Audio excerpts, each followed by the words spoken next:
The tables didn't just turn.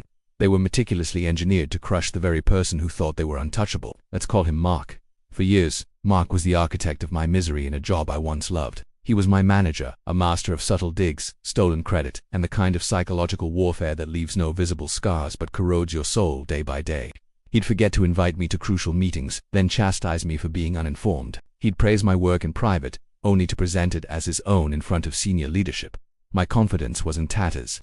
I felt small, powerless, and trapped.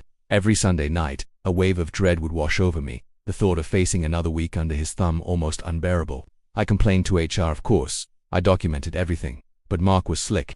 He had a golden boy reputation, and my claims were dismissed as interpersonal friction or me being too sensitive. They suggested mediation, which was a joke. It just gave him another platform to gaslight me, painting himself as the patient mentor dealing with a difficult subordinate. The system that was supposed to protect me failed me. I realized then that no one was coming to save me. If I wanted justice, if I wanted my career and my sanity back, I had to be the one to make it happen.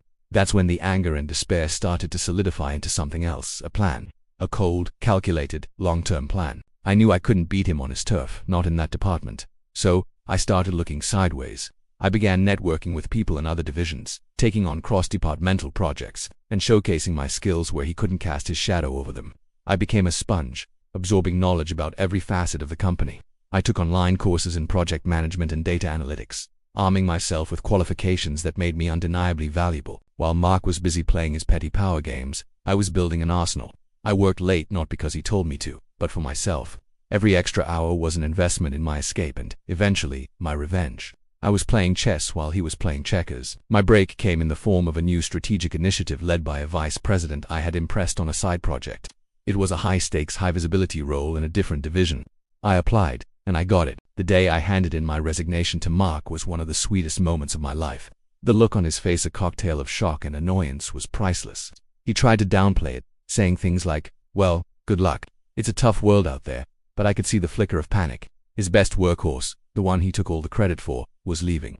I just smiled and said, "Thanks, Mark. I've learned so much from you about what not to do," and I walked away, not looking back. For the next 2 years, I poured everything into my new role. I wasn't just working, I was excelling. I led my team to deliver one of the most successful projects in the company's recent history. I built a reputation for being innovative, fair, and a strong leader. I made sure my team felt valued and seen, the exact opposite of what Mark did. I was building the kind of career he only pretended to have.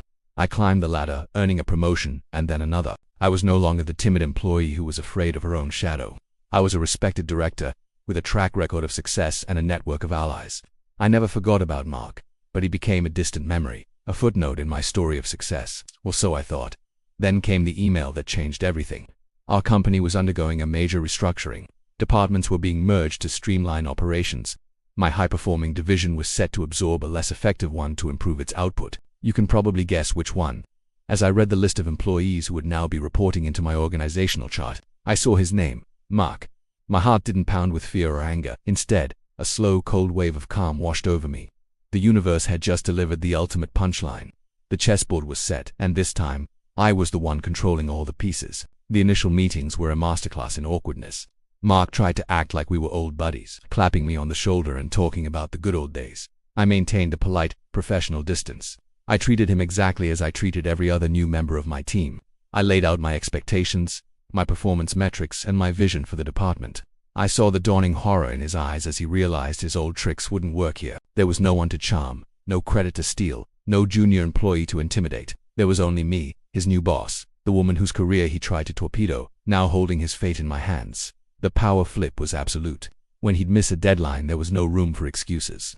I would calmly, and publicly, ask him to account for the delay in our team meeting, using the very same corporate jargon he used to use on me. When he tried to take credit for a junior team member's idea, I would gently correct him. "Actually, Mark, that was Sarah's excellent suggestion. Sarah, could you please elaborate on your thought process for the team?" The humiliation was quiet, professional, and utterly devastating for him. I never raised my voice. I never mentioned the past. I simply held him to the same high standard I held everyone else to, a standard he was completely incapable of meeting on his own merit. He started to unravel. His work, which had always been propped up by the efforts of others, was exposed as mediocre. He floundered in meetings, unable to answer direct questions about his own projects. Other team members, who were used to a collaborative and supportive environment under my leadership, quickly grew tired of his corner-cutting and blame-shifting. He was isolating himself. The bully, stripped of his power, was just a scared, incompetent man. Watching his carefully constructed facade crumble brick by brick wasn't just satisfying, it was vindicating. It was proof that his power had always been an illusion, built on fear and deception. The final act came during his 6-month performance review. I sat across the table from him, his file open in front of me. I walked him through every missed target, every failed objective, every instance of unprofessional conduct, all documented with emails and data. It was a mirror image of the sham reviews he used to give me, except this one was real, and it was backed by undeniable facts. He tried to argue, to make excuses, but the evidence was overwhelming.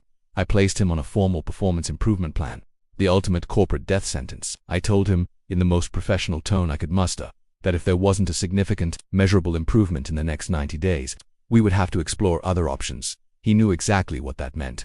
3 weeks later he resigned, citing personal reasons. He couldn't even face the final curtain. The monster wasn't slain in a fiery battle, but faded into irrelevance, a victim of his own incompetence. This wasn't about revenge in the end. It was about creating a workplace where bullies can't thrive, and good work is all that matters. And let me tell you, that victory is the sweetest of all. Thank you so much for watching and for letting me share this part of my journey.